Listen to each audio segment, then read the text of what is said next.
Cincinnati's ready for the Big 12. It was time for them.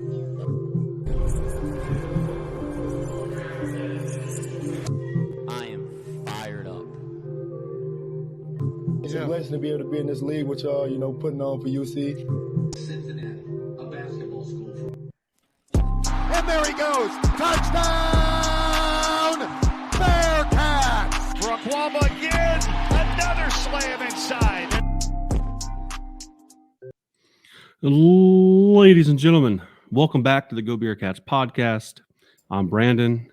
He's Darin. This guy is famous. We're going to talk about that in a second here. But it's been a minute since we've recorded. There's been a ton of basketball and other things happening, Darin.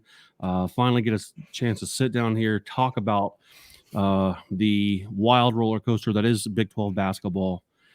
How you doing, man? Doing good, yeah. Just happy to have a nice little weekend to recharge, watch a win for the Bearcats. And yeah, we've missed a little bit of other action on hiatus, but we're going to cover all that today. Absolutely. I'm trying to pull something up here real quick because we before we even get into anything here. Before we get into anything, let me present here.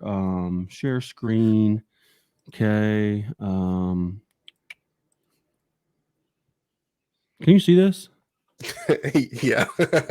You are Major League Soccer famous here, Darin. What is if we're not familiar, we can't see here. This is Darin leading some sort of soccer riot down the street in Cincinnati here. Who has the best home field advantage in the MLS was the question here. Talk us through this picture. What's happening here? You got the megaphone here. This is a pretty epic tweet from the official MLS account here. Yeah. Well, for people who don't know or don't know me from other things, I'm was heavily involved in the support culture of FC Cincinnati from pretty much season one almost. I, for the longest, was the only I won't say the longest. I was the first capo. Which is someone who basically directs and leads chants, head capo if there was a head for the longest. And then I retired after this season, after us getting some silverware.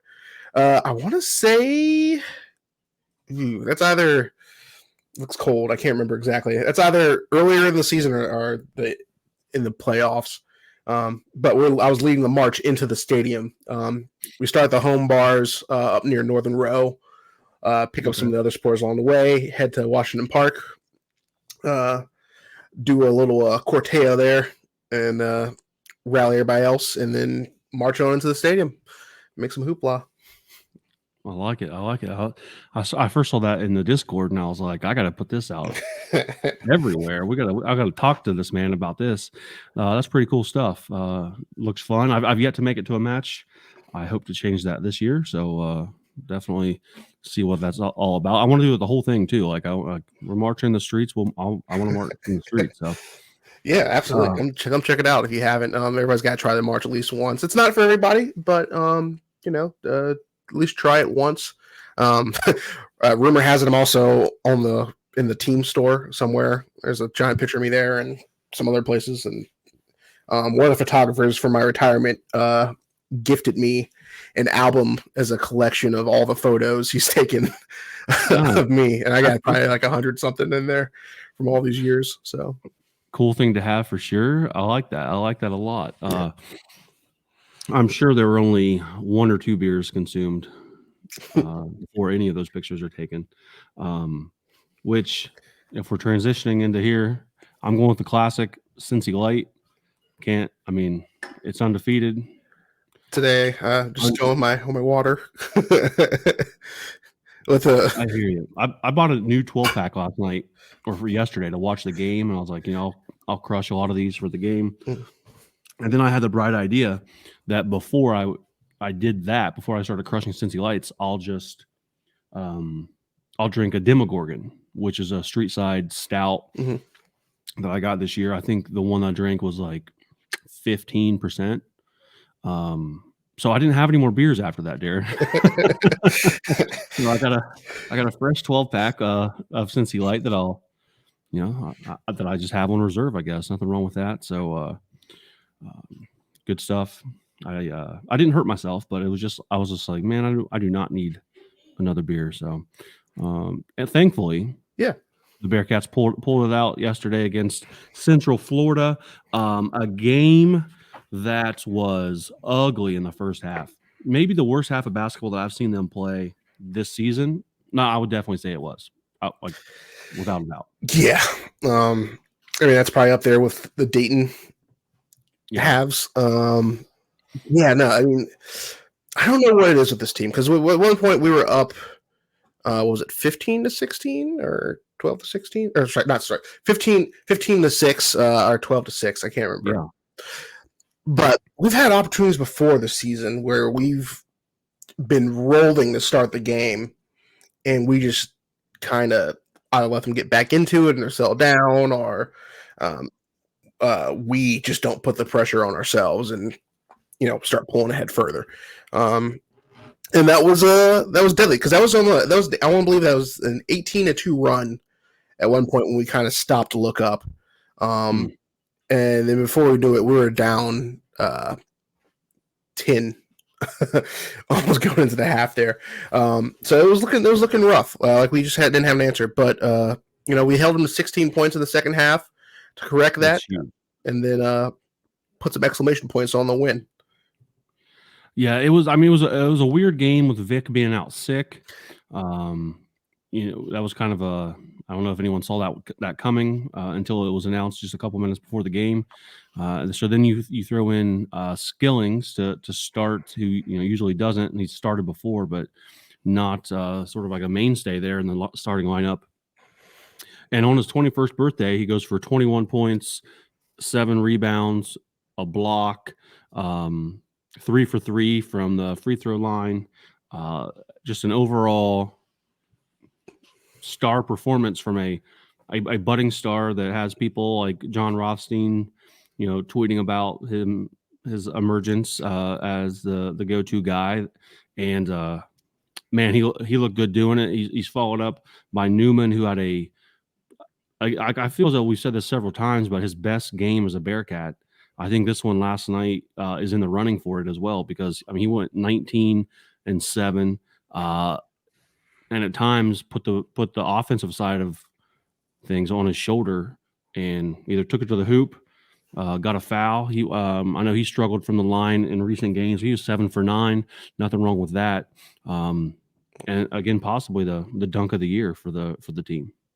Yeah, no, it's funny because he's, with the exception of Oklahoma, recently, he's had some really good games. On the stretch here, what was it? 16 at Kansas, 13, decent contribution in OT win against TCU, 24 against Baylor. Unfortunately, close but no for that one. But yeah, 21 points on his 21st birthday. Gotta love it. It feels like you hear his name murmured a lot, or at least you did when it came to some mistakes, a lot of turnovers from him. But to see him put the team on his back, and I gotta remind people, he's just a sophomore. Some of those are just sophomore mistakes that happen, but he's starting to really emerge as a guy who knows his college ball. I hope he can stay hot, doesn't regress, because I'm liking what I'm seeing so far and the transformation he's starting to take. Transformation, that's a good word. And if you look down his points totals for this season, you see 21, 16, 24, 29, 16, 25, 13. He does. There's, I would call the Oklahoma game an outlier at this point. Yeah. Along with the Xavier game as well, probably two of the more forgettable performances from Dan. But it seems like night in, night out, he's becoming more and more of the face of the team. Mm-hmm. I think at the beginning of the season, we talked about who's going to be that go-to guy, who's going to be the face of the team, and it's not happened overnight. But as we are getting ready to flip the calendar into February, it looks like Dan Skillings has every right to call himself that right now. Yeah. I mean, my prediction, my question was, because last time we talked, we were asking, who was who was going to be that go-to guy, because we weren't finishing out games, or at least coming out on the other side of those the win column, and I was like, it could have been Newman, and Newman's sort of turned into that guy at senior, senior leadership. Because the assumption was it was Vic. It was going to be Vic this year. And it seems like Newman is starting to kind of take that senior leadership and performance on the court and becoming that dude. Obviously, Skillings, like I said, is taking that transformation where he may be the face of the program long term. But I think as far as if you're leaning on somebody who's battle tested, Newman has, I wouldn't say completely cemented himself, but he's close to cementing himself as that guy for this team this year. John Newman lately has been playing like a guy who knows he only has maybe 12 or 13 games left in his career. What do we have? Like 12 games left in the regular season. Got the Big 12 tournament. You're guaranteed one game there. And then right now the Bearcats are a bubble team. They're either the first four in or the first four out. Literally been the definition of a bubble team so far. How that will actually play out, you have no idea. So he is playing like, all right, I got only so many games left. Let's make them count. In the last 4 games, he's gone 19, 11, 14, and 20. That's back to the TCU game.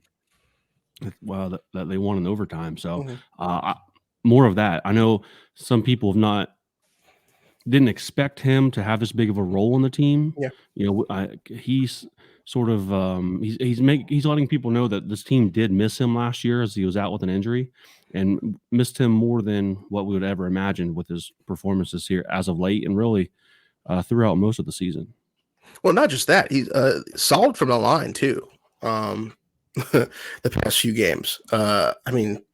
He's averaging, I don't have the average in front of me, but 77, 75, 100. 40's kind of mid, but we pulled out the win on that one. Been really trustworthy, especially in those moments where the Big 12 is such a coin flip. And you're going to need to, if you're leading, make your free throws. He just all around an all-around pillar at this point for this team. It got to a point. I know, like, what was it? The which game they're merging together here, where he missed a free throw at the end of the game, could have won it. Was that Texas? No, it might have been Texas. I don't know. There's a bit of a gap at that point, but but it was like. Well, I bring that up because I saw him responding to people on Instagram where they're like, yeah, I love this guy, but I wish he could make a free throw. And he said, something along the lines of, yeah, man, me too. He has been better since then from the line, showing growth in his game, trying to get better. Another thing that stands out to me outside of those two, Darin, is that bench points last night for the Bearcats, 4 points. Yeah. I know, we're down Vic. So, if you take, do you take Dan's 21 and you apply them to the bench, maybe, right? Who knows how you can work with that. But UCF's bench outscored us by 20 points, 22 points or something like that. So, Odie is the 4 points off the bench. I thought he had a solid night, and I almost said Cronin. That's funny. Miller in his press conference was talking about he hasn't been playing that much. I don't know if he's played the past 2 games at all. But went in there and did what he could. Had 4.6 rebounds and a block which resulted in Dan Skilling's fast break. Weird behind the back pass to that was for a layup. Yeah. It was like, I saw what he was doing, but I kind of got caught. Did he have possession? Was it a travel? Who am I to say? But it resulted in and some Newman free throws, I think. But Yeah, love the energy from Odie. Yeah, no, absolutely. The bench itself. I mean, they didn't contribute a lot of points, this last game, but it seems like everybody's starting to understand their assignments and their roles when they come in. I mean, even what I've seen from Reed these past few games, because he's made a few appearances, just solid support play, hold it down while they can, and we can get guys rested. That this team is starting to come to shape, where you can rely on these guys a little bit. I mean, maybe it started out of necessity, with guys being in and out these past few games, but I'm starting not to sweat as much, when you see starters come off the floor. Yeah, that's a good. Yeah, I agree with that for sure. That was, I mean, if you go back to the Kansas game, for example, I know that was a 5-point loss. The Bearcats lost, but they covered, so we'll take that. But different story with the bench there. I mean, the bench scored almost 30 points that game. Big moment, big game on the road. First time at Fog Allen for this Bearcats team. We learned. I thought we learned a lot. Bearcats were there every second of the game. We learned that there's a guy named Furpy that plays basketball. It's got to be one of the top 5 worst names in college basketball. And it's not an easy place to play. Like this, I think the venue delivered on the hostility. And the Bearcats were right there from at the end. Just couldn't get over the hump really on the road. Oh yeah, I mean, and yeah, it's unfortunate because when you play in an environment like that, and a guy, a freshman, goes off, and not just goes off from 3. It's really hard to not feel rattled. I mean, like I said, we learned a lot about this team. That Kansas team was definitely beatable. I think in the Big 12, you just never know who's going to be a hero any given night. And unfortunately, we came up short on that one. Another game where we could have had the win. You're talking about what if, but I think that's just Big 12 basketball, baby, and you gotta roll with it.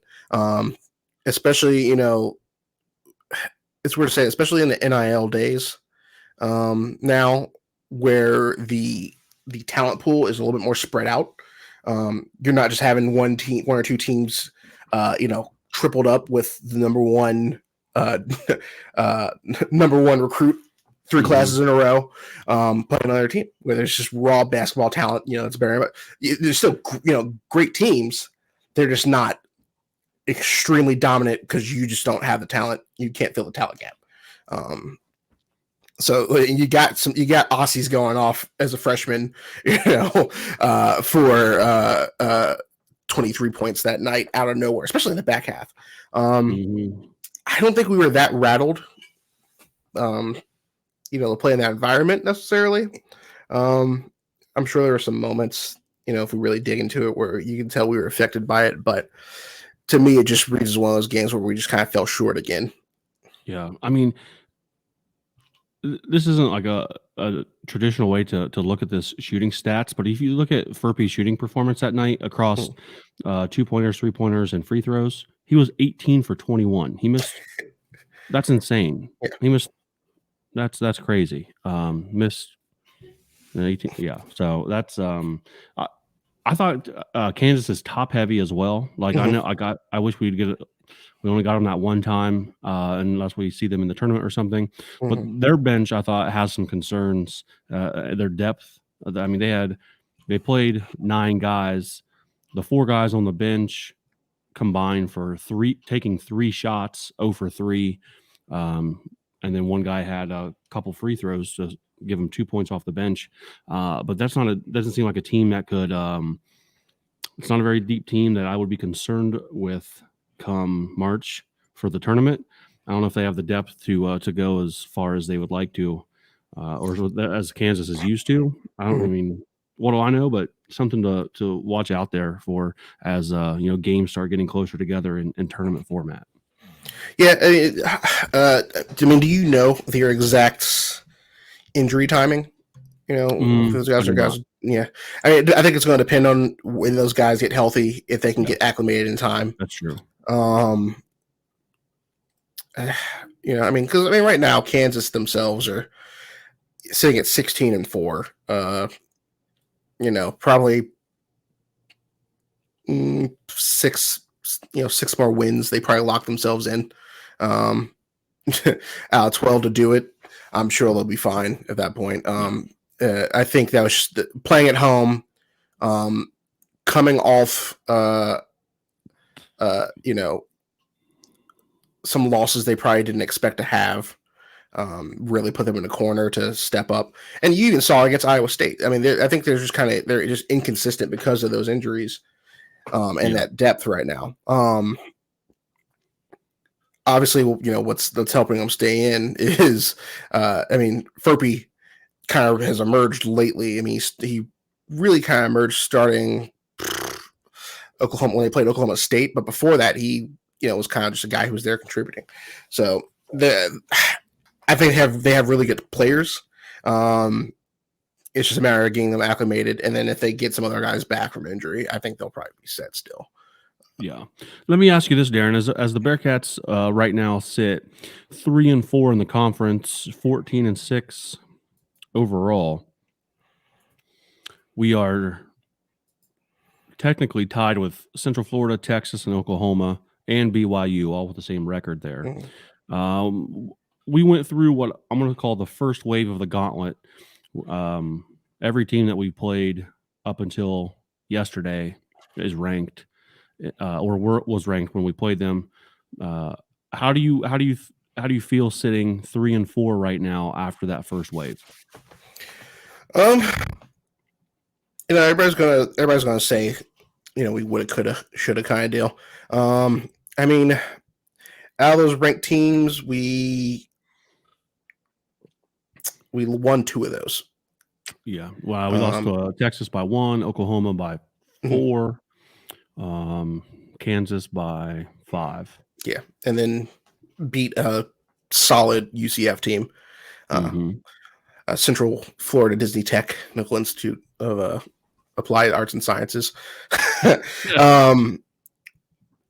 No, that Texas game, that's definitely one everybody would like to have back. Everybody saw what should have happened with that. But again, that's sports. You always want to say what you always can say would have, but you just never know. But that one looked to be the closest in our favor. Kansas, we missed some opportunities. Probably not down the stretch on that, but reaching that like 5 minute to that 7 to 5 minute mark where that's where we could have won that game, I believe, at the end.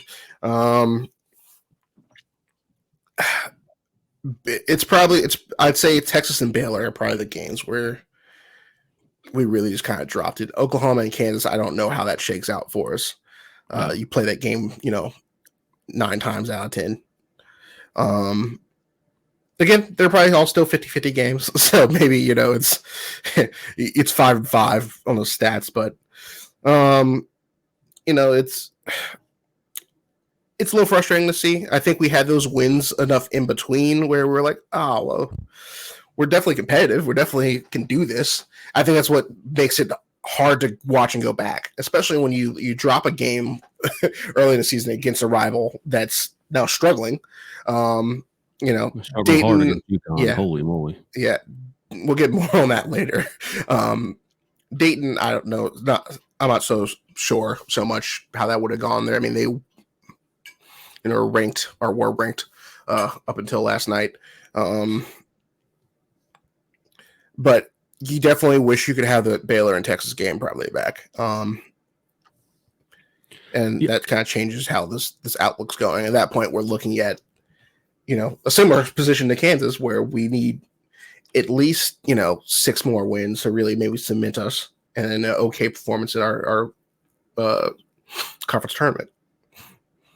Yeah, that's. I mean, I don't think that we've. I don't think that we've overperformed or outperformed ourselves so far. It's. Have I been surprised that we've been in literally every Big 12 game that we played in. A little bit, yeah. I'm a little bit surprised there. I would love to be 5-2 in conference right now and be there tied with Houston and Iowa State, right behind Texas Tech at 5-1. Very realistic possibility that we could be. But playing in tough, tight games, I'm a little impressed because I didn't know if we had that in us, especially after the weak non-conference games, leading up to all of this and some of the performances that they had in that. But I'm a little impressed with the team so far in their performances, finding a way to stay in it, and then at times get over the hump and win it. I like it. We have West Virginia on Wednesday at West Virginia. That's never a easy place to play, no matter what their record is. And then after that, we have number 20 Texas Tech, number 4 Houston coming to town, Iowa State here before we play UCF again. And as last night showed, that's not necessarily an easy game. It's just one that doesn't have a number in front of it. Yep. So right back into it. And like you said, we need ideally 6 more wins. Yeah. To solidify ourselves off of the bubble into like a 8-9 seed, probably the ceiling. Yeah, probably. Yeah. You got the SEC that's kind of taken up some more of those ranked spots as far as quality the past few years. But obviously the thing about college basketball is people can come from anywhere in anything. So, the Big 12 is still probably stacked. I'd still say is the best basketball conference. The AACC is taking a slide back, so for sure. You assume if we keep playing the quality we're playing and keeping it close against our ranked teams, maybe not winning all of them, but showing that we are there, and come out with 22, maybe really 23 wins, I think we're in. Obviously, as long as we don't get blown out in like the conference tournament. West Virginia, we gotta be careful still, just because they've beat some of the ranked teams. They beat Kansas, Yeah, Raekwon Battle, I think, is for real. Yeah. They got a solid center. They have some. They still have some guys. Very capable of beating anybody on any night at home, especially as they've already showed as they beat Kansas and Morgantown. So definitely will be a fun one to watch Wednesday. Back-to-back road games, West Virginia, Texas Tech, before we get back-to-back home games with Houston and Iowa State. Going to be a good time. Going to be some fun times here down the stretch as we play meaningful games late into February, and I think into March. Yeah, I think in that gauntlet there, starting with West Virginia, you got to still at least you got to come out with 2 wins, beating West Virginia and then stealing a win from one of those ranked teams. I'd love to steal it from Houston. Oh well, yeah, that'd be fun. Years of punishment, that would feel really good. I'm sure of it. So you're looking forward to, so in this next 4-game stretch, you're looking 1, 2, 3, 4. You're looking for us to go ideally at least 2-2. Yeah. Beating West Virginia, you can't. Nothing's given. In maybe, but it's definitely not a guarantee. And then knocking off one of these other ranked teams, you got 2 of them at home. So if we go 2-2 in the next 4 games, I'd be right there with you. I'd be pretty excited because that means, one, you won a game you were supposed to, most likely. If you lose to West Virginia and then beat Texas Tech and Houston, I'm not going to be mad either. But it's going to be a head scratcher, though. Sure. Yeah. Stranger things have happened. So, I think if we win at least 2-2 there, I think that means good things are happening, and we're definitely still on track to be able to beat the bubble. Yeah, absolutely. And obviously, depending on how we do all that, who knows? We could go 4-0 out of that. Still, UCF waiting on rival game, waiting on the other side of that run there. UCF's definitely not going to want to take us. Not that they took us slightly before, but they're going to be at home. They're going to probably want revenge on that one. So we'll have to be careful about that as well. And again, none of these games are givens. But you're looking for 6 or 7 down the stretch here to make up for early in the season. I think if we, and it's over, it's done with. But you beat Xavier and somehow beating Dayton on that. We're sitting with a little bit more breathing room. For sure.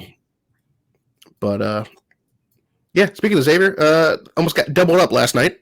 Ooh, buddy. 99 to 56. And that's one that makes you want to have it back. Yeah, for sure. We can get more into the crosstown shootout, wanting it or not, or wanting it too much next year. But I don't think we need to get into that again. No. It is what it is at this point. But yeah, they did not look prepared at all to take on the Huskies.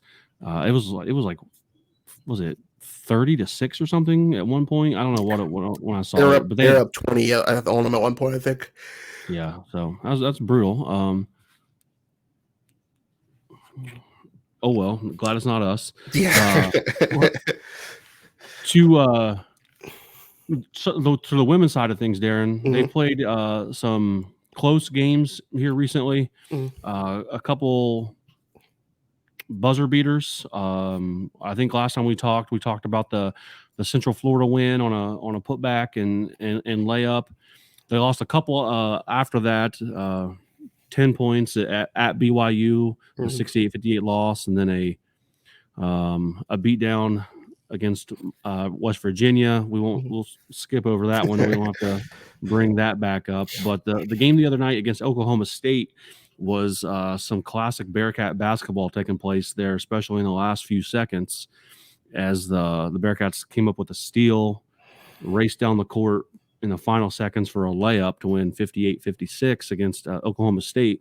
That's always good and exciting basketball for the home team. Yeah, no, absolutely. It was looking pretty. There was a few moments where we could put that game away because it was just both teams froze out for a 2-minute stretch where no one was scoring, and you were kind of feeling like the last basket would win. We had tied it up 56-56. Oklahoma State with the last possession, or what was assumed to be the last possession there. And you kind of were like, this is either going to go to OT or we're going to have a dagger of a 3 just to, like kill our souls. Leah Williams doing what she does best and putting this team on the back, steals the ball, races down the court, and makes a just stylish layup for the go-ahead score. They did get their shot, Oklahoma State, enough times, surprisingly, because people forget, timeout advances the ball to inbound and have enough time under the basket to look threatening. I think we're lucky they didn't call a foul at that point. Maybe the refs just wanted to be over because there was plenty of tussle for the ball on that shot to go up for the layup. But they came out with the offensive rebound just a little too late. Hannah Guster's laying there on the floor, and the sisterhood wins it. I love it. That the original steal that you were talking about there that gave him the go ahead bucket. It was on a dribble handoff, and they were coming to the left side. They do the handoff, and then all of a sudden it looked like it just hit, like just rolled off of the girl's arms, just like it hit her, rolled down her arm, and then right into the hands of the Bearcat defender, who took it the course of the court. I don't know if I've seen a dribble handoff fumbled that badly very often, but that was right time for the right place, right time for the Bearcats, who get the dub. And after their loss, they hung tight with Texas. Was that yesterday? Or on Saturday? Hung tight with Texas for a couple of quarters before the Longhorns pulled away 67-50. Right now, the Lady Bearcats are 10-9, 2-6 in the conference. And the 2-6 doesn't sound great, but they are sort of outperforming projections. I believe that they were picked next to last for a next to last finish in the media poll. They currently sit above TCU, Houston, and UCF. So ahead of schedule, maybe, I don't know, or at least hanging tight with what they got right now, with Houston coming up on Tuesday. Houston sitting at 11-9 and 2-7 in the conference. So right there with them. Sounds like I don't think they've played yet. No, they've not played yet. So this sounds like it could be a close game just based off of where the two teams are right now in the Big 12. Yeah, absolutely. We're definitely ahead of schedule here a little bit. It's hard, we're definitely hanging around some of these games, at least early in the competition. Just sometimes that talent gap in the bench just gets a little much in the NCAA W category. And they're clearly playing for the coach right now, which is a good sign to see in the first season. It depends on what's going to happen down the stretch and how we perform in the tournament for the conference. But you got some heavy hitters in this conference, so it's hard to say. I will say we are battle tested. We've played some solid ranked teams this year. We have unfortunately yet to come out on top of that column. But I think they're learning a lot and progressing, and given another year and round in the transfer portal, this team could be pretty dangerous. Yeah, for sure. I mean, and at times they've been really fun to watch. They have, they definitely have some players that can play. It'll be nice to see the recruiting or the ongoing recruiting that Merriweather does and how they progress for sure. But still pretty fun team to watch here in year one for Merriweather. So we'll continue to talk about them, cover them, and I don't know if I'll be able to. I got to make it to some more games here. My life is lifing me too hard to do anything fun, but I would love to get out to another game. I know they're doing something on February 3rd. They're trying to get like high school teams, girls teams to come in and sort of having like a high school team night that I was looking into. I think my team has a game that day. We won't be able to make it, but definitely cool to see them getting the community involved and getting people at Fifth Third to watch the games. They gave away free beer the other night. How did we not talk about that? The free beer on the coach. It was a pretty good crowd too. What hyped! What a promotion! Yeah, it's free beer is sometimes you gotta do these things just get butts and seats. But I also think past that, the women's game's growing a little bit. To kind of kick it around the league here, or rather around the division. There's storylines people are getting invested in. Maybe there won't be a need for just to be called powered by ESPNW so much anymore. You got star power, like Caitlin Clark out there. You got stories like what's going on with TCU where they just can't field enough players. Oh, that was wild. Yeah, they have a tryout and 3 walk-ons join and they win their first game. 6-6. Did you see this, Darin? That they're like some of their walk-ons, they were like state champions. Yeah, just chilling. Like they're just hanging out at TCU. Oh yeah, by the way, I have a state championship in basketball. How lucky are they? Yeah, there's definitely some raw talent there to pick on, and it's you always see this. If you watch some of those old sports documentaries about like defunct leagues or walk-on players and stuff like that. And it's like they're always like happy. It's like at the end of the day, I got to play professional football, or at the end of the day, I got to live my dream and play college ball. Like this is one of those moments that people live for, and they got action and they help contribute to the win. And honestly, they could go defeated for the rest of the season, and like that's just one of those things that's going to be a memory that lasts a lifetime. Yeah, for sure. And then you got Ohio State and Iowa. That game, I don't know if you tuned in the other week. I did not. I saw the aftermath and everything, and people were hyped and talking about it though. So it definitely generated some some buzz online. Yeah, no, I mean, I think obviously when you have a player like Caitlin Clark, who is just commanding the attention of the sport, it's pretty easy to latch on to her being the lone storyline and lone media thing for people to look at. And after a while, like you get tired of hearing about that when you live within, that's the space you operate into, at least for the Ohio State people. That's a space you operate into. You also play women's college basketball, and this person's coming here on national TV to embarrass you, and do what they do. And not that she, still didn't really have a bad game. I mean, she still put up 45 points, but Ohio State just had the better team effort to win 192. And, I had people going up to see that game, sold out arena, and just having a great time. And then Women's College Game Day, covering South Carolina and LSU. That game I did watch all of, and that was a hell of a basketball game. Men's, women's, whatever. That was I saw that they outdrew viewers for the NBA games that were on that night. Like that was a heck of a basketball game. Yeah, 76-70. I didn't catch really down the stretch. I don't know how close it was down towards the end there.